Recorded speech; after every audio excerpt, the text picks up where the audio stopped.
welcome to Martini Shot, a podcast production of nanticoSTUDIOS. I'm Jordyn. And I'm Sarah. And today we have a special guest with us, storyteller, teacher, playwright, among many other things, Jonathan Douglas. Yay! Hello. Cue the applause.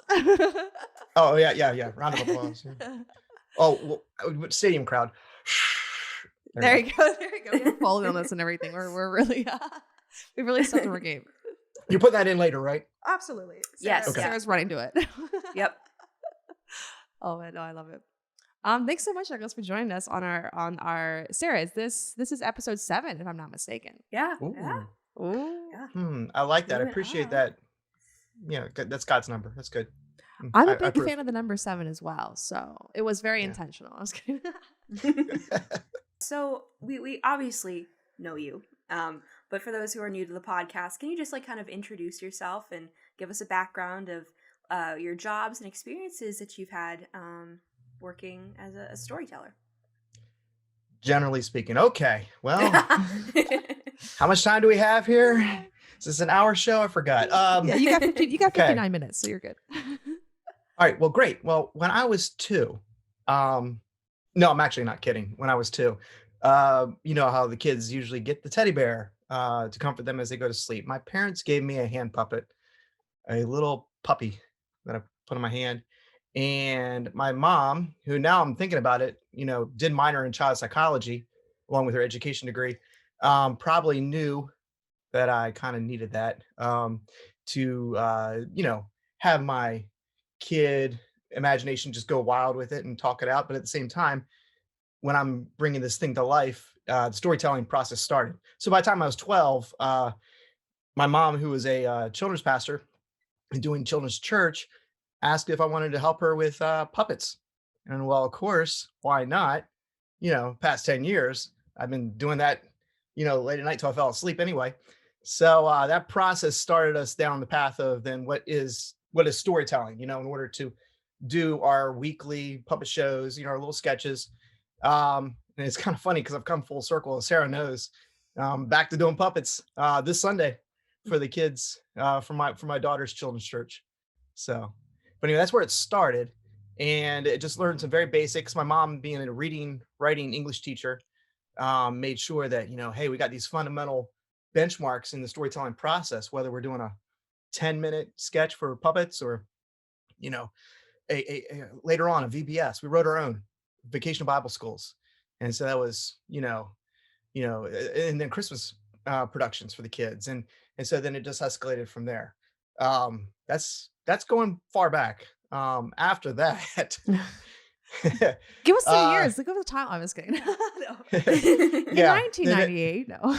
Yeah. Undergrad, I decided I was going to do communications, but I was going to do journalism. And then from that point on, as I'm sure Sarah's tired of hearing me tell the story, I changed my focus, my degree in undergrad every semester. And I went through the whole communications field. I went from journalism to now I think I'll do advertising, to no, I'll do radio, to television production and all that, to just photography, everything. I went through everything except for the theatrical arts, because that was a waste of time. I mean, I'm about changing the world. And if I want to change the world, as I was going to do at 17, 18 for sure, then, and the world needed my greatness, then I needed to deal with the facts, and I needed to not waste my time on fiction. That was the thinking. Came out of undergrad, and it's kind of funny because you finally discover a lot of what you're about, as you probably know. So, and in the church I was attending at the time, I was playing on the worship team, and the worship leader was also the youth leader, and he needed someone to lead the drama team for the youth. And from there, I had a drama team assembled. We did productions for the church, and then we got into fine arts performance competition. And we made it within 2-3 years. We made it to the national level, and we won. We won in the category of human video. But there's a storytelling process, of course, to that, which was just, doing a live music video on stage, lip sync and all, to a particular song. We did a mashup of songs.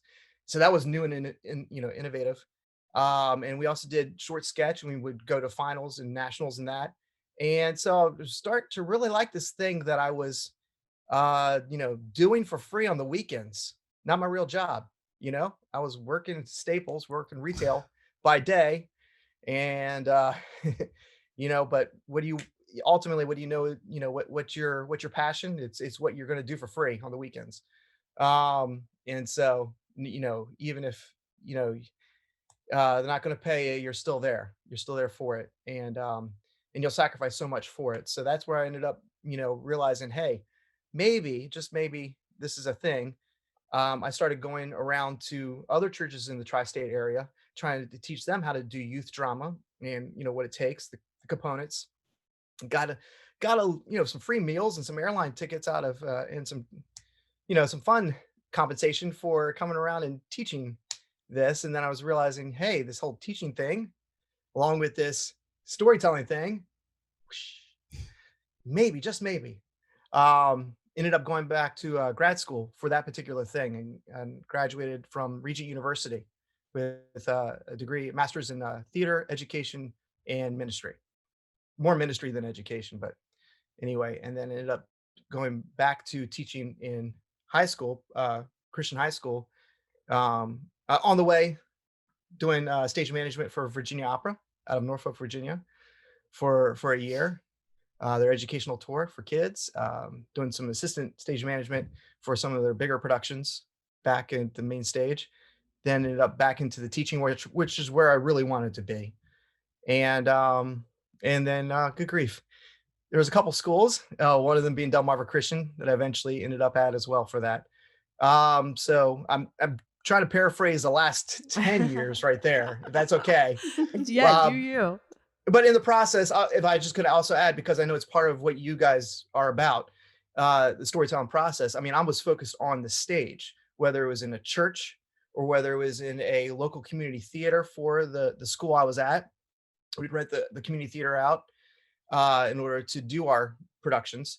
But then it shifted because when I was at Regent, as I think I've told you guys before, but when I was at Regent, again, what you're doing on the weekends outside of your usual schedule, that says something about you. And I got really focused. I got sucked into, if you will, the film side of storytelling, from just my friends that I had who were, I was stage managing for shows for Regent, for their actual, ticketed audience, their season ticket holders.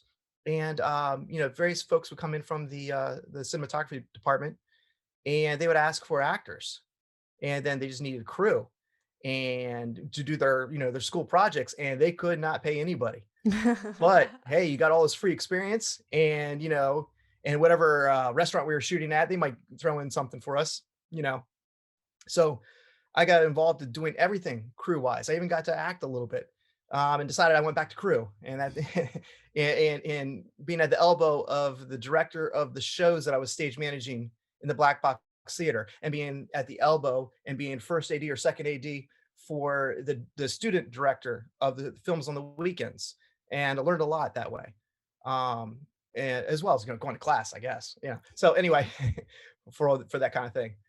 So ultimately, the skills that I picked up then gave me an opportunity to do some CBN is on the Regent campus, and that cable broadcasting was doing the 400th anniversary of the founding of Jamestown. They're doing a mini series of that.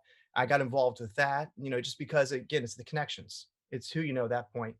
And they give me some gas money, but then I learned so much, again, watching the professionals do what they do to put it on, cable TV. And from there, with that bit of experience, by the time I got to Delmarva Christian High School in the 2010, 2011, I guess it was, Yep. we wanted to have an opportunity for students to be able to do film. So we did our January term short film class. We started it right there because I had this osmosis of experience, and I've built on it ever since. So that now pandemic hits, and I'm at a church in Milton, Delaware. They needed somebody to quickly turn around and say, "Hey, I know how to put this stuff online and I know how this works, the process of this. And well, lo and behold, the thing that I had done on the side then became my thing, my main thing. Mhm. So anyway, I hope that gave you some idea. No, absolutely. And I think Yeah. that's like fascinating about you is that your background is so diverse Yeah. and touches so many fields. And I think well, there's obviously common threads, and the reason why you're on Yes. this episode is under this whole topic of storytelling. And I think that you and Sarah have had a conversation about this before. So hopefully this is not too nuanced of a question. But what is your favorite part of like the storytelling process? The favorite part? Yeah, like Oh, what it draws depends you on to it? it depends on the week. No, I totally gravitate towards not being in front of the camera, being behind the camera, and being in the writing directing capacity. Mm, I always seem to end up, especially in my current job situation, where somebody else is initiating the content, and initially initiating the content, if that's the way I can say it, initially initiating. Anyway, yeah, uh, it works. It works. I fall into a stage management role constantly, or a first AD for you guys in your world. But ultimately, my favorite is to be in the writing, directing. Especially when I can put the two together. I feel like I have more control, of course, of the vision. But if I had to choose, I would probably choose the writing. Um, you know, a lot of times, even though I could make the argument, a month ago that it was directing. So I keep wavering Mhm. between the two because I love what the aspects of both. So I can understand that. And for those, I don't think we said like specifically beforehand, but this episode is about storytelling with pertaining to mostly writing as well. And as Jordyn kind of mentioned beforehand, you have such an extensive background in this field of going all the way back to journaling in college and things like that. So we thank you again for being on the show. yeah, no problem. My next question is, what is your favorite medium to write out of all the plays, short films, and now church skits that you've written? Favorite medium? Yes. Writing for medium, as in either the live stage versus the film. Yeah. What you're gonna shoot. Fundamentally, I feel like the initial writing or the initial beats for all for the different mediums is the same for me. And it's once you have the basics of the storytelling, and then you say, okay, what am I trying to suit it to? What audience? What time frame? You know, it could be something as simple as, hey, we need an opening 5-minute sketch to illustrate this message in the Beatitudes that we're really focusing on as a church. 2 years ago, it was we got a 3-act condensing of the 5-act of Peer Gynt, and how do you do that for a middle school, high school, and their parents' audience, Whew. I mean, was that challenging? Yeah. And it's initially what are we trying to accomplish in the storytelling? Is it that initial question to me is the same, and then as you get going, in the fleshing it out and seeing what it's supposed to become at the other end when the audience shows up, then I think it's more the director side of me that then will shift gears and say, okay, this has got to fit live stage. Okay, this has got to fit, being able to shoot it and edit it. Does that make any sense? Am Yeah. I understanding what you were getting at there or asking? Yeah, absolutely. Yeah, the initial writer in me it starts the same, I feel like. No matter what we Gotcha. end up, where we're going to end up with the project. Gotcha. Yeah, absolutely. And maybe that actually, I think that bleeds into kind of what we were going to talk about next anyway. I would love to, I think we both would love to know a little bit more about what that process looks like for you, particularly if you're saying, hey, depending if it's a 2-act play or a 3-act short film or whatnot, it's pretty similar for me as a writer. What is that? So if we can get into the head of Jonathan Douglas preparing to write something, we've got our safety hazard. Today's not the day on. for that. I've been up since 6 a.m. and kids and family issues. So okay. So we're gonna Oh, go philosophically here, huh? well, we could just talk like what's it for you? Like for me, if I'm starting a new project, it's Yeah. like it's theme first, plot second. It's a because of how I need to be really structured. So I'm big into like outlines and beat sheets before we even get into pages. How does that for you? What does your process Oh look like? wow, that's right. You're organized. I have That's to why you're be. good at what you do. Yes, good for you. Good for you. No, we all Um, there's no right or wrong answer. We all have our process. well, I might have gotten away from the organized part of me a little bit since I have been around Sarah for a few years now, and she's been able to take care of that.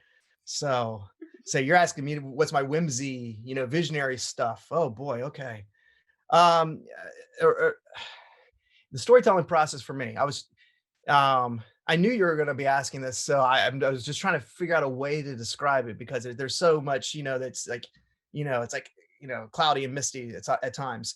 It is for everybody, like every songwriter, as another thing I've attempted to be, it has a different way to start. A lot of bands, it could start with the music or they could start with the lyrics, that kind of thing. So what comes first? You know, um, I'm trying to one size fits all try to explain maybe that I look for a hook Mm, that makes any sense.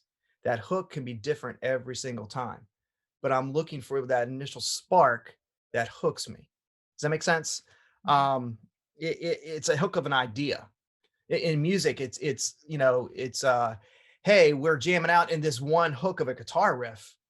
And everybody says, okay, whoa, stop, play that again, and then let's build around that and let's launch this way or that way from that hook, from that spark.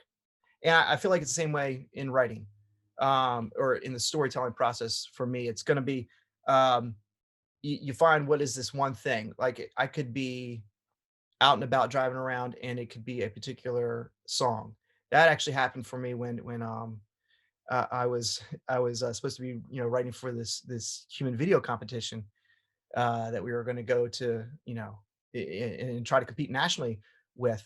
Um, I was driving along and I was listening to the Apollo 13 soundtrack, and there's this one particular line that and the sun was setting at at a certain golden hour, and all of a sudden, boom! It's like I got inspired. It's like, wow, that could be part of a drama. That could be the soundtrack to a drama, and then I worked out from there. And so then it's the personal inspiration that you can build out from there. Another time it was just the picture of on a poster, and like, okay, if I wanted to do that story, I want the character to look like that, and I initiate from that initial vision of that. Um, it's it's what I call the central image concept. Okay, whatever I get is that little hook, whether it's a piece of music, whether it's a particular story that I've heard I would love to retell, whether it's the look of a character, and I find their complexity so interesting.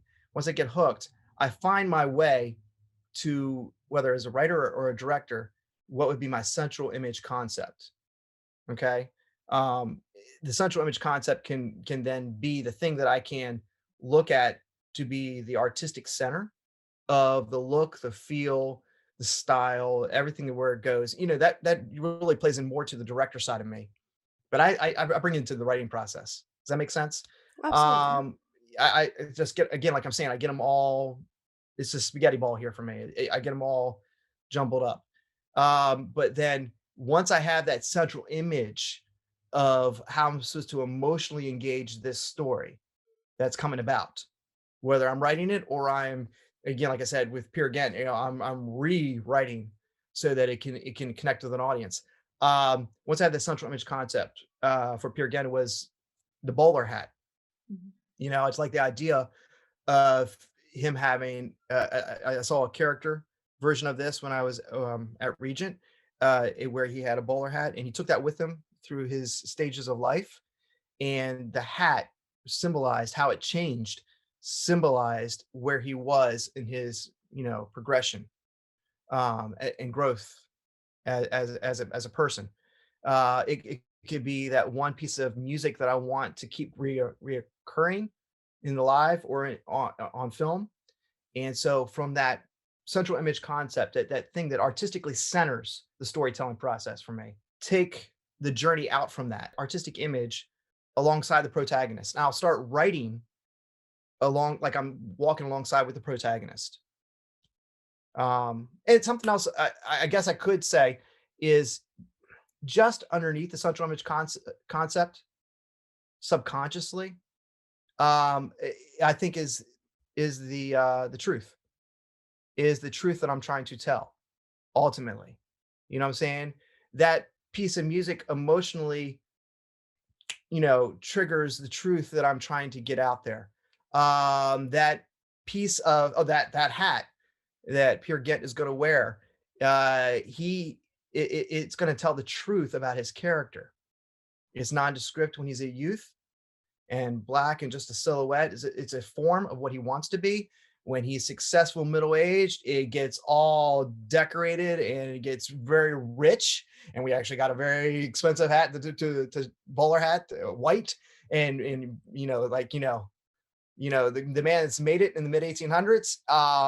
And then as he ages into a pauper, it's gray and it's ragged and it's falling apart. And that whole time, the subconscious, as I'm looking at this image, the subconscious that keeps coming back is the underlying truth of his journey. Does that make sense?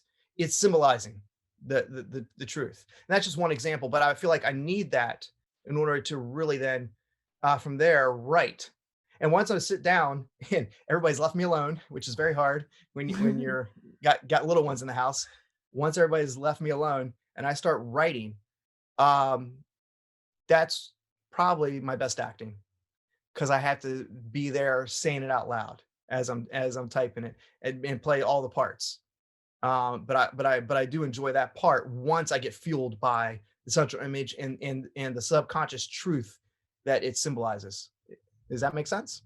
No, I think that's I think it's interesting. If I can throw you a curveball of a question, I'm curious, does your approach, is it the same across the board, or does it change? Because it sounds like a lot of your projects, particularly in the past few years, maybe have been more of, like, I call them like commercial, in the sense it's for your job, as opposed to maybe like a personal project that you want to explore on your own. Do you find that process, or rather that approach, changes depending on, whether it's a story that you in your head was like, oh, I want to do this. This is my personal project, versus like, hey, someone's saying we need this 5-minute skit to illustrate this before the service. Is that, I don't know if that question is framed correctly, but does your approach, I guess, stay the same throughout, or does it change depending on whether it's a personal thing or more of a commercial project? I need that. I need somebody to give me those boundaries to the playing field. And the stronger the boundaries, sometimes I feel the to a certain point, I feel like the better the more I thrive. Because then it's the challenge of, can I play within the rules here? Like for the Sunday, hey, we're introducing a new unit for the kids to study their Bible stories, and you've got 10 minutes, and you've got to make sure we get to this point about why we're doing this new unit. Okay, that's it. There you go. You give me some very strong boundaries to aim for, and it helps me to quickly, more than I do like I'm talking right now, get to the point. It helps me, get right focused. If I don't have that, if it's a personal pet project, it takes longer. It really does. I kind of feel like I would do well if I were a scientist with the company 3M. Their main thing is they're really not inventing anything. Somebody else came up with the Post-it note. Somebody else came up with the type of tape. Their thing is, hey, bring your idea to us and we'll make it better. And so I just artistically, that's where I do my best, I think. Here's an example right from Sarah's senior year. She had an initial germ of an idea for her short film project, and I was like, that's so much better than what I was thinking. Let's run with your idea. And from that point on, I could come alongside, and I felt like I really helped give her ideas to fuel her initial idea. Does that make sense? Yeah, absolutely. My next follow-up question, I feel like I know partially like the answer to this, but I just want to ask it anyway. Okay. Do you feel that there needs to be a philosophical element to storytelling, and if so, why? Of course not. Yes, absolutely. Well, like I said, with the central image concept and me getting there, because that's on the surface, that's what I want the texture and the emotion and the feel to be for everybody. But then myself and the audience included, I want the subconscious truth to be somewhere in that. Well, Mhm. there you go, right there. To me, I can't want to tell a story or do anything artistically without there being an underlying truth that I want to tell. And I think if everybody's honest, I think that's everybody's um, way. I don't know of anybody that could honestly say, no, I'm doing this for entertainment's sake only, because ultimately that's still, there's a truth in that. Mhm. So you want to tell your truth is usually is what we hear. I would probably try to take it a step further. I tried to figure it out ahead of time because I knew you were going to go there. Um, it's one of those things where the truth, in the most basic sense, it could be a truth that that we want the audience to connect with ultimately. That is the main thing. I can say all day long. I can be preaching my truth from my Sermon on the Mount, you know, from my car. But it's one of those things that if no one else is going to connect with it, then hey, what was the point of that? And I hate that. I always want it to be something where I feel like I could make a connection and somebody could say, hey, I recognize and I relate to some aspect of that truth that you're trying to share. And Mhm. I deep down, I want that too. Or Yeah. I want to relate to the character and discover something about myself from that. That's yeah, definitely. Like Sarah, I could tell on Sarah's face, and she was like, "I know the answer to this question, but I think it's still an important point to make." So I guess maybe this is this could be a difficult question, but hey, this is what we're here for. What do you, Jonathan Douglas, believe needs to be in a quote unquote good story? How do you define a good story? Nah, this is going to sound so simple, um, almost commercial, but there needs to be a reason for the audience to buy in. If I don't have a reason for the audience to want to take this journey with this character or set of characters, then why are we doing this? Again, I'm just going to be that way. Um, the audience has to have a reason to buy in to go along on this journey, and it's ultimately got to be something that the character wants. Because as Uta Hagen once wrote famously and then demonstrated to all of her acting students in New York. And we all, Udo Hagen. Okay. We're talking about Uh, her in my directing class as well right now, so yes, fun yes, stuff. yes. Good stuff. Yes. Yes, absolutely. Yeah. Now, are you using the textbook that we got to look at once upon a time? No, we're just like listening to his lectures. Oh, But okay. all of her But her animation lectures, is yes. yeah, yeah. But I mean, here's fundamental that she's just like, psh, psh, slap everybody upside the head. Hello, let's make it like real life, and let's make it. If you want to make it true, then the person walks into the room not there to just be seen. The person walks into the room before they walk in. They walk in wanting something. That's why they went through the door. Yes. So when the character does that in your story, ultimately, audience better be along for the ride and want something too, or want the character to get what they're wanting, or want the character not to get it. But ultimately, they've got to find the way to buy in and be invested. They just can't randomly go, okay, here's a story I think I'll watch, and not find any connection to any one of the characters and what they want.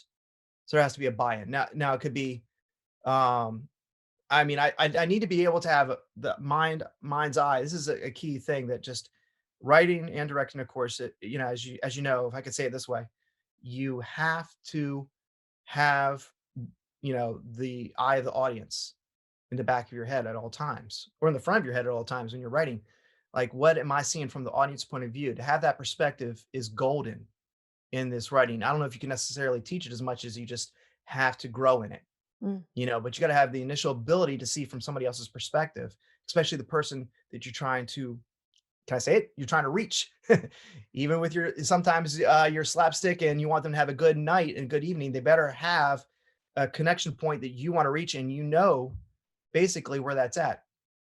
um and and if they want to see the characters succeed, then they're going to buy in, because then vicariously they feel like they've succeeded.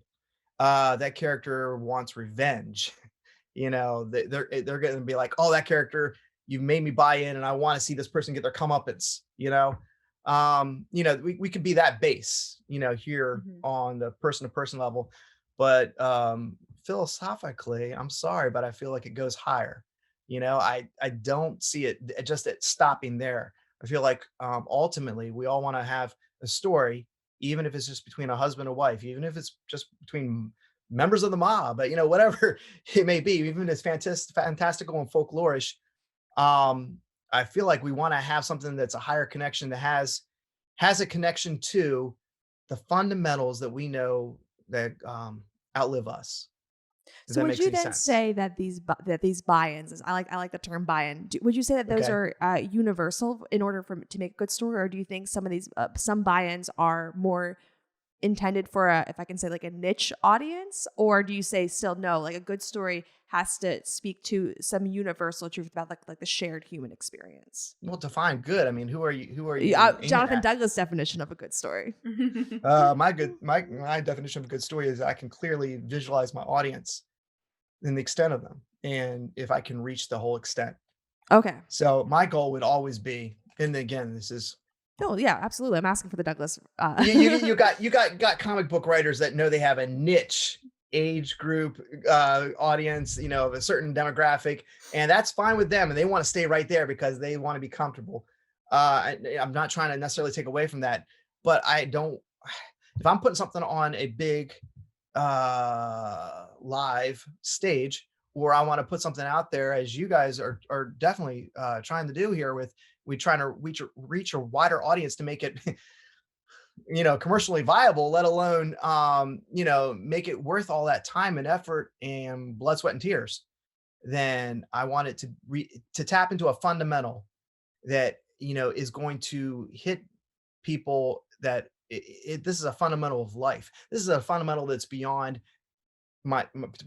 beyond me being stuck between my two ears and living in a very selfish world.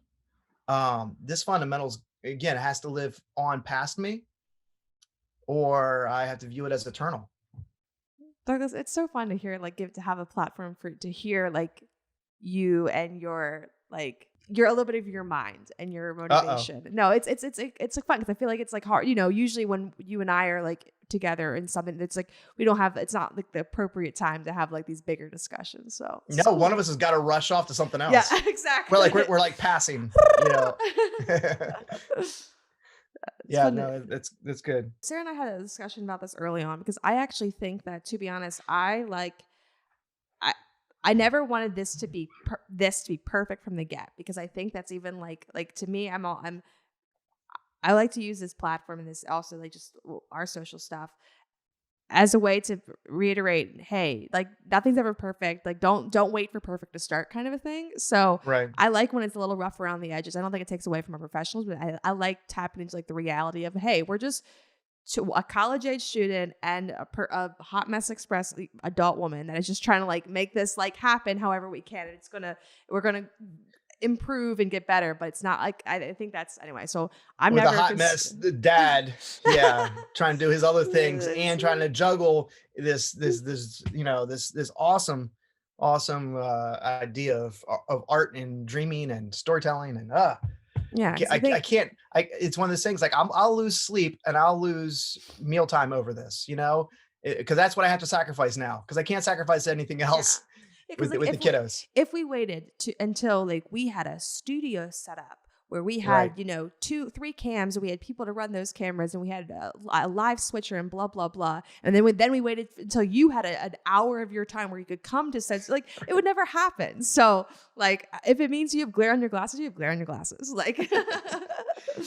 Or audio issues, or it's a content thing. I mean, the content's there and people are interested. Again, it's just like the storytelling. This is kind of it's a meta moment right now of what we're doing is what we're talking about, kind of, sort of, maybe. And if that's happening, then people, if it's there for the first person that needs it, it's there, and they're gonna be so grateful regardless. And I think even one of the blessings of COVID, if we can to look at a positive side, I think it made us more receptive to quote Yes. unquote less than professional or less refined. Like when you're watching Jimmy Fallon shoot from like basically an iPhone in his Yes. house, like, Yes. and And that was I so good. That was so good. And I have memories of that. Yes. yes, and I think too, there's some woman, I forget her name off the top of my head. She has uh gone viral several times with some videos that she's put out, and she now obviously runs like a marketing agency, and they do a Yes. lot of viral videos, and she still emphasizes in 2021, even with like this new iPhone 13 with the cinematic nonsense that doesn't even shoot 1080p anyway, or 4K, about how Oh, so you're telling me, is that a little thing dig to not get it? Okay. to me, I was thinking, but maybe I didn't know. So thank you. Thank you. This new cinematic mode doesn't shoot 4K or 60 FPS, and I'm like, and it doesn't shoot 24 FPS. So I'm like, who are you trying to reach then? Like the person who wants 1080p 30 FPS, they're gonna buy a $300 DSLR. Like that's anyway. Oh, you're talking about how things, right now because of COVID, the blessing of being that we get to just peek into everybody just doing things as best as they can and get the gold from that, right? Like you're saying, Jimmy Fallon as an example. I think right there, what made us love that so much with the very poor quality video, but he got gangbuster, hits and rehits and all that because we saw a bit of the curtain pulled back on the Wizard of Oz there because he's got a big curtain on his set, and we saw his family and we saw where he's really from and really who he really is and the family man that he is, and it touched us. Yeah, we saw him as a human. We needed that. Yes, we did. And I think even like this woman who I wish I remember her name, who's gone viral, has an agency.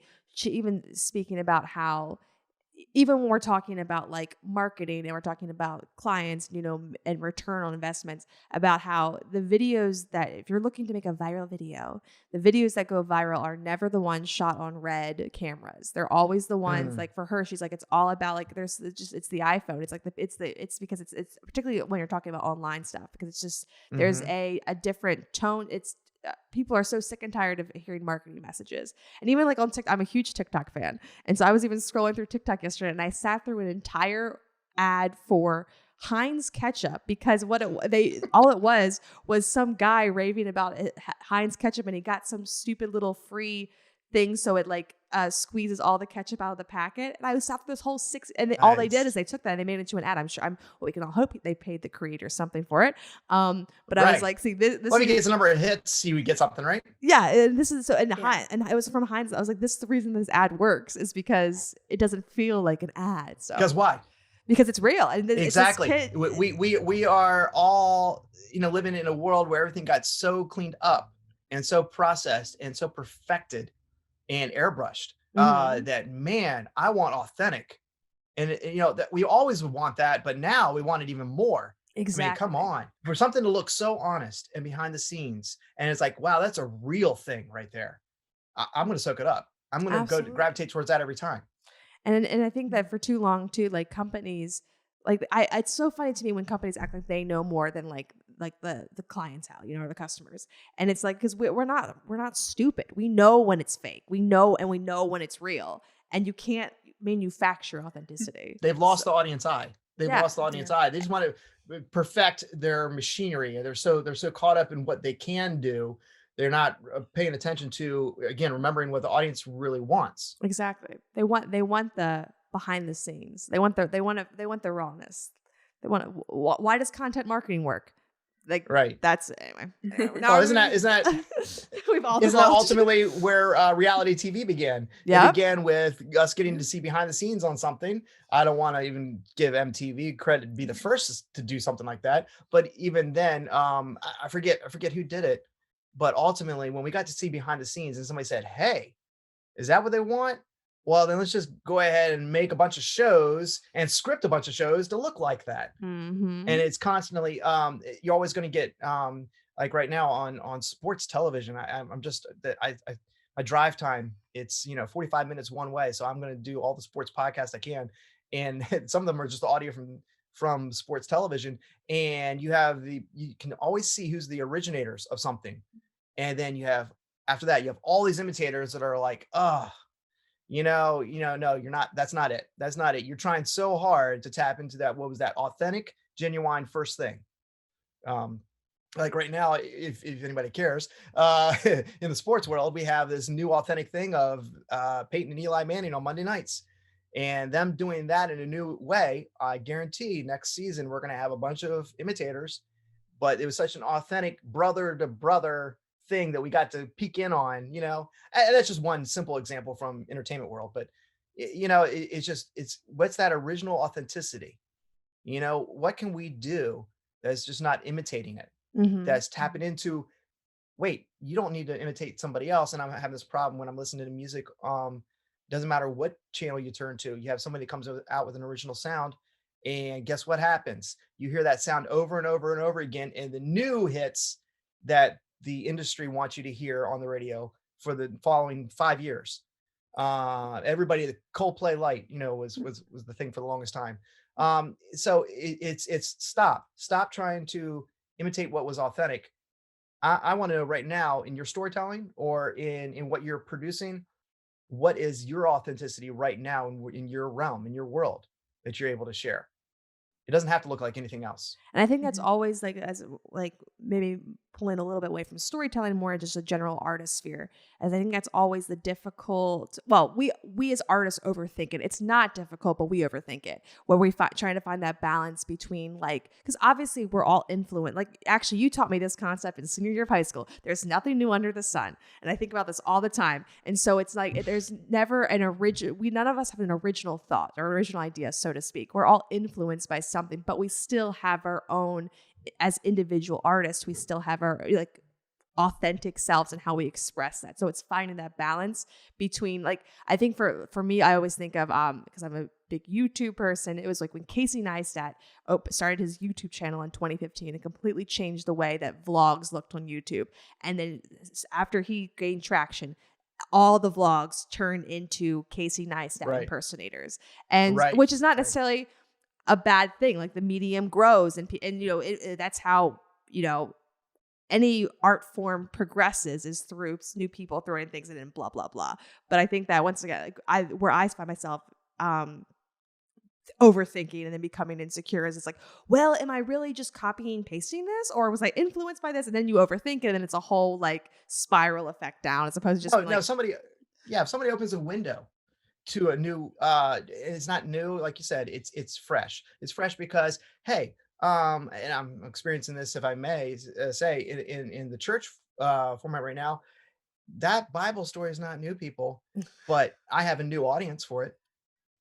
And right now I'm experiencing getting to tell my own kids these stories that are millennial old, okay, but I have a fresh new audience. So when somebody does something that's fresh and new to this audience now, it's not, hey, and I hate this. This is something I've dealt with constantly in the business minded world, wherever I'm at. Hey, there's the winning formula. Quick, let's do that. Retweet. Exactly. That is not what it's about. It's about, okay, I can capitalize on them doing this new format or this new thing, and now let me bring my authenticity into that. Then all of a sudden, it's not just imitation and just cut and paste the formula. Then it's something new. And that's why I like that. That's my 3M side argument. You know what I'm saying? Yeah. Somebody came up with initial glue for that Post-it note.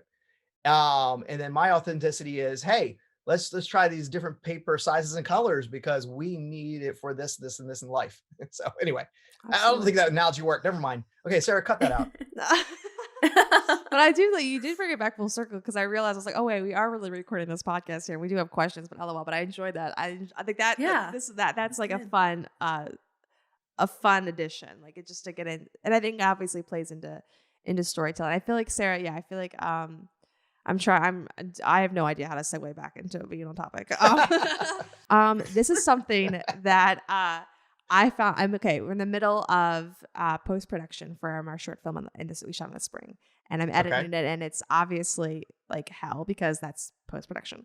And yes. I was having, as I was like working on a cut, I was having this big moment where I was overthinking too many things, and I was like, the storyteller demands structure and the artist demands freedom, and it's like, how do you, and about finding the balance. So I would love to hear from, and granted, that was like me editing, overthinking about too many things. But I would love to turn that over to you. And how do you find that balance between like form and structure, like what physically makes a story, and then the freedom, what, as I think Sarah put it so eloquently, what makes a story its own? Wow. Wow, that's so deep. Oh, I don't remember this question. You just add that one? All right. No. Yeah, no, it's one of those things where, man, I'm gonna sound like a broken record here.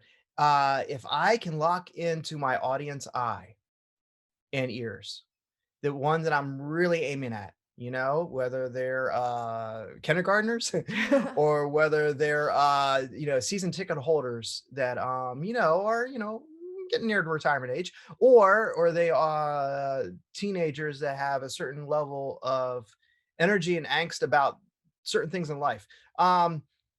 When I get that audience eye and ear, once I am able to focus myself, I feel like it answers the structure versus freedom balance. Mm. Because you're right, it is a balancing act. And again, I'm not going to say there's a set formula that you always are going to hit that mark because you did this exact thing. There is no math to that, exact math. This is the other side of the brain. This is not the math science. This is the touchy feely musical artistry side. Yeah. Left side of your brain. No, right side of your brain. Yes, that I don't part. know. Yes. Wait, I'm opposite you. So you don't, this is my right side. Anyway, yeah. You know what I'm saying? Yeah, I You know what I'm got saying? It's because the structure and the patterns are over here in math and science, and the emotional appeal and the freedom. And yes, let me scream my freedom from the ramparts is over here. And so you're asking, how do you balance those two halves that are screaming, and we all have a different balance because we're all, personality wise driven differently. And thankfully when I'm stuck more in my right brain, if I team up with somebody like Sarah, who's more stuck sometimes in her left brain, we make a good team, that kind of thing, because that's what she's training herself to do. She's training herself to look for the structure needs.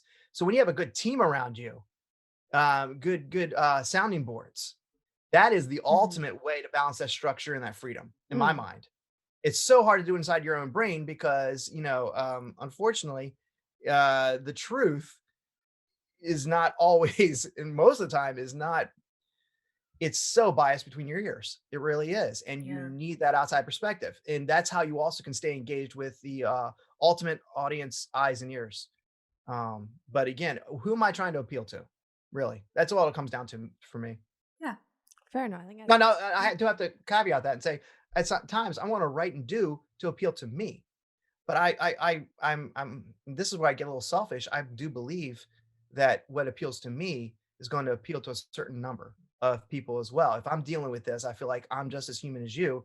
You might find some truth in what I'm sharing that is so important to me. No, I think that's a great reminder, because I think it's like speaks to like insecurity as an artist. But we need the reminder saying like, hey, once again, you're not excluded from the other 6 billion people on this earth. Like, you're a human too. So if you feel it, Right. there's a strong possibility that you're not the only one out there who is also like wanting. Like, Oh, experiencing this. I'm callous enough to think that if I'm feeling it, then you must be feeling it too on some level. Maybe not to the same degree, but I really do think that what I'm feeling, it's universal. Come on, There's I'm an gonna entry be that point whatever there. about it. Yeah. Cool. No, thank you. You've kind of mentioned a couple throughout the episode, but have there been any films, plays, songs, or other kinds of stories recently that have inspired you? You mean what? Like going to the movie theater? Because I got a 3-year-old and a 6-year-old. I don't get to do that. COVID, Or let not alone recently, kids, let alone.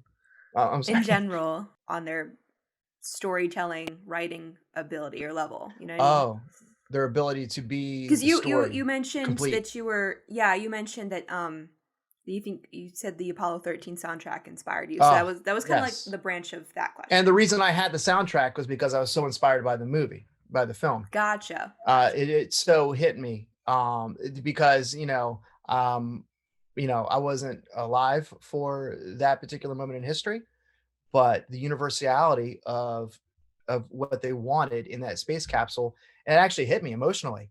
In the end, I want to do all this great. I want to have a great pilgrimage, and to see how much I can achieve. But at a certain point, the most important thing was either A, we're going to try to land on the moon and never make it back, or we're going to want to go home. And ultimately, what did they choose? Okay, if I could just be that, base.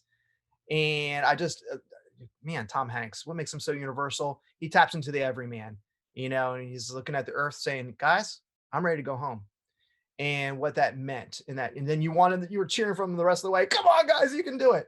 And it's funny because we're supposed to already know the history. We're supposed to already know how it's supposed to end, but they sucked you in. Man, are they gonna do it? So anyway, yeah, Apollo 13. Did I mention that? That's a really good one. That's a really good example. I think I've heard of it. Yeah, I think, yeah. Shawshank Redemption, of course, for all guys of a certain Generation X. For sure. And of course, Star Wars, of course, but the original. They were so close in the sequels. I'm just, oh, if it wasn't for episode 9, okay, they were going somewhere with that. Anyway, don't get me started. Some good storytellers in music. Is that what you're asking? Yeah. I mean, I just watched Aladdin with my kids too. That was awesome to relive that. And more importantly, to see how they got sucked in. And now that's all they want to listen to, in the car. Daddy, plug your phone in, get the Bluetooth going, whatever. I want to hear Aladdin songs. I want to hear Moana songs. I want to hear Frozen songs. Are they watching the original Aladdin, like the animated version, or are they watching the live action one? No, we're doing original. Original. Good. They're the correct answer. Well, I wanted them to have the Robin Williams genie experience, like I had it, and they did, and it still holds up, and that's how I know it's a classic and it's universal. It's not stuck in one era. There's some plot points near the end and how the female character is being handled, Jasmine, that they did tweak in the most recent version, but for the most part, that right there, what you have, it holds up. Not so much The Little Mermaid. No, so we're not a fan, especially because of some anyway, I could direct you to a very good podcast that tears it apart. But anyway, no, it's one of those things where you look for what is universal, what is classic, and you want your family to have that same experience. That's where I'm at right now. This is my chapter currently. I'm not getting to do much big stuff. What I want to do has a lot to do with the puppets for the kids, or the experience of being able to bring, like right now we're in a series at our church of the Beatitudes. And so I want to find things that epitomize the Beatitudes, for our audience to get it, what I'm saying, to really understand what they're about. So that's where I'm at in this chapter, That kind of leads me to my next question though, which is, have you achieved any storytelling goals of yours? Yes, I'm good, thanks. And what are some things you would still like to accomplish? Yes. Well, I kind of feel like if you're living and breathing and you're a true artist, you're never going to be done pursuing the next thing that you would want to do. I'm glad for what I've been able to check off the list, so to speak. But there's always going to be something, to your dying day. You're like, man, I just want to try that. I just want to go after that. So, are you asking which one are you asking again? Both. Oh, yeah. Yikes. Oh, well, let's start with the first part. Looking back at all the years of experience that you've had, what are the things that you've accomplished or are most proud of? Yeah, initially coming out of undergrad, when I discovered theater and drama, just the basic, street drama and youth drama, and that whole genre, I wanted to conquer that genre. Does that make sense? For better or for worse. I wanted to see what I could do, how far I could push it. And I did. And that, because we created something new in terms of something within that boundary that they had not thought of before. I mean, we broke the fourth wall where they had never done that before. At the national competition, jumped off the main stage in the RCA Dome at the time in Indianapolis, and went down to the front row of the audience during a lip sync. That had never been done before. And from that point on, of course, the next 10 years, that's exactly what everybody did. So I like to take some credit for that. But, then using it on Apollo 13 soundtrack instead of just a radio song, and mashing that up and mixing voiceovers and all that kind of stuff. So I wanted to conquer that. I took it as far as I could. And let me tell you, as soon as we did that, I was done. Everybody's like, okay, what are you going to do for your follow-up next year? We didn't show up. I did short, 5-minute sketches the following year. I'm maybe I burnt myself on that, but at the same time, I just feel like we pushed it, and the next thing I want to do is against the rules in this, play Sure. area. So I'm moving on, and I've constantly done that. And so then I moved into 5-minute sketches. And when I felt like I had achieved a certain amount, and I'd worn out my welcome there, I moved into the short film, and then I did the full 3-act play. Mhm. I got to sit at somebody's elbow and experience the 3-act play and learn a lot. And so then I wanted to conquer that. And I wanted to conquer it in each one of the genres, everything from the classic Disney musical to, to famous fables to I don't know if Sarah remembers this. We did Everyman.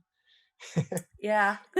Which is, Everyman is one of the greatest of medieval, if not the medieval play, when we updated it. And then once we've done that, I check. I mean, I do want to do another medieval play. No, I feel like everybody wants to then say, what's the new, fresh artistic experience?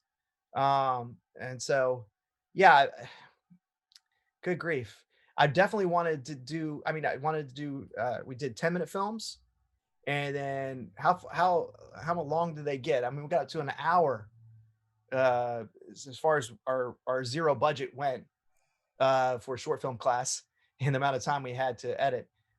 So I felt like I took that as far as I could take that. So I would love, looking forward now, right? Okay, Mhm. looking forward. You wanted me to get there. I know. I'm sorry. Um, I would love to be able to write. Uh, I've done a decent job. I feel like, and again, just because it's fresh on the brain, the Peer Gynt example of there was an original 5-act in a different language that I was able to take and make something condensed and more palatable for a more modern, different, younger, whatever audience.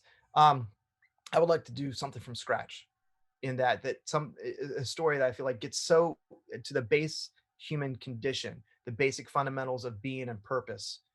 And so one of my former teaching colleagues, Alice Betts, our teacher, she had the great idea of the story of Job. She had an initial concept that she said, "Here, what can you do with this?" And so it's still in the back of my mind. It's so hard for me to not be able to work on it because of the current chapter I'm in with my family. But at some point, because you need oodles of space, for your brain to really focus on that kind of thing. So whether it's Job, whether it's David, oh my goodness, yeah, just the soap opera that is there, the miniseries. So to be able to write that kind of thing, but that's so epic and biblical, I just feel like those kind of stories, or there's something akin to that, maybe a modern version of that, where I would just want to get to something that I can write originally that gets to the fundamental purpose for being. Does that make sense? Yeah. And I would Absolutely. love to do that. I would love to do that. I'm just right now. My mindset is, and all I can picture from experience is seeing that on a live stage. But I could see that being um, a film thing as well. Yeah. Absolutely. Cool. So we'll circle back in a month's time and see how you've come along. I'm just kidding. No. Well, yeah. Well, Follow this up. is that's actually has been work for 3-4 years. So Mhm. Mm.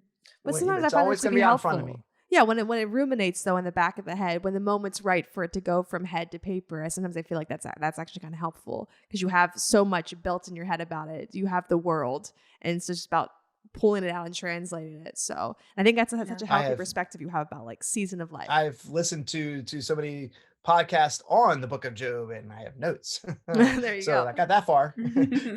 Absolutely. And like you say, like it's a process, and Yeah, there's no like good or bad timeline. It just is what it is. And it'll get done when it gets right. done. And And I we'll be take there. heart with some very famous people saying, "Yeah, I've been working on this for 15 years, and it's finally coming around." Wow, well, that's you with all of your clout. Okay, yay, thank you. Yeah, absolutely. We need to like a reminder that like I think because particularly now where everything is so like give it out, give it out. We just need content, content, content. There, you do feel like you're always 12 steps behind. So it is nice to have the reminder Yeah. of no, it's all like not linear. It's all like do, do, do. So no. Right. Oh, that's cool, Douglas. I'm glad. Thank you for sharing that with us. Yeah. Yeah. Thank you. Before we do wrap up with you, though, Douglas, I would love to Mhm. kind of, well, more so turn the tables back onto you just to see if there's anything that, you would like to talk about, share, even promote, something that we haven't given you an opportunity to talk about that you were hoping to today. Wow. Yikes. I didn't know I was supposed to come on here and sell some soap. I apologize. I would have had something ready to Hand go. lotion, not Some soap. product. This is your time to shine. Yeah. How Okay. can we Well, pre-order your I'm really into Rise Up Coffee right now. You all should go try that. No. little niche? Let me think. Or Blonde Roast Starbucks. I'm telling you, it's actually more Oh, so caffeinated than good. the burnt stuff. You're not, Believe it or you're not wrong. I mean, I'm not gasping for it, but you're not wrong. Okay. What am I trying to promote? What was the Well, word no, again? anything, like if anything, like it's a really open, intentionally open-ended question. Anything that you wanted to talk about that we haven't given you like a question to talk about. If there's anything you wanted to share, they really just wanted to give you an opportunity to lead the discussion before we close out.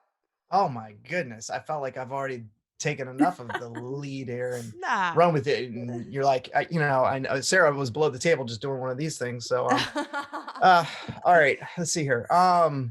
Yeah, no, I'm probably just gonna rack my brain and not come up with something. I really just, maybe I can just repeat it in a way that, um, I'm all about the fact that, and wow, this is going to go back to Fine Arts 101, or whatever we called it back when we took it our freshman and sophomore year. And that is the fundamental of why that I always wanted to put on the whiteboard or the chalkboard, wherever I was at. Um, taught, I've taught 15 years before I wrapped it up in 4 different schools. And so I had a chalkboard, then I had a whiteboard eventually. But, whether I was teaching history to middle schoolers or high schoolers, whether I was teaching fine arts or you know I was teaching New Testament. um I always start every single class with the why. I walk in the room and I write that on the board, and let's see how everybody responds to that. What in the world are we doing here? Why? Do we have any idea of what the purpose is? Because until you say, okay, I'm gonna tackle that first, and then once I've come up with the answer, then I buy in. And when I buy in, then I'm ready to learn. Does that make sense? And I feel like it's the same thing with the storytelling. Can I get the audience to tackle the why? Because fundamentally, here we go. Here's my soapbox. You ready? Fundamentally, um, I I do believe we're built for storytelling. Okay, we're built because I believe in Genesis chapter 1 verse 26, where we're made in the creator's image, and therefore here's the brain warp.